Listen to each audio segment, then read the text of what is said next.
नमस्कार मंडळी, आज संडे असल्यामुळे स्वयंपाकाची काय घाई नाही. तर मी काल बाजारातनं मटकी आणली होती. मूग मोड आलेले, यामध्ये चणे वटाणे होते, सगळं मिक्स आणलं होतं.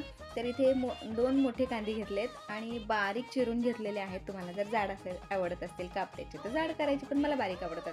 ते 4-5 मिरच्या घेतल्या, कढीपत्ता घेतला, शेंगदाणे घेतले, तेल घातलं, जिरं मोहरी घातली, बाकी सगळं साहित्य घालून घेतलं आणि याला छान फ्राय होऊ दिलं.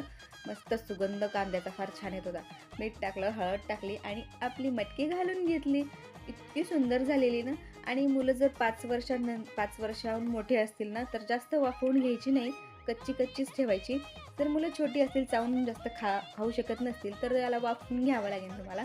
पण मी जास्त वाफ काढत नाही मटकीची, अशी कच्चीच ठेवते. फक्त कांदा मिरची फ्राय होईपर्यंत त्यांना फ्राय होऊ देत असते, बाकी मग कच्चीच ठेवते. तर तुम्हाला आजचा व्हिडिओ आवडला असेल तर लाईक, शेअर, सबस्क्राईब आणि व्हिडिओ बघितल्याबद्दल थँक्यू.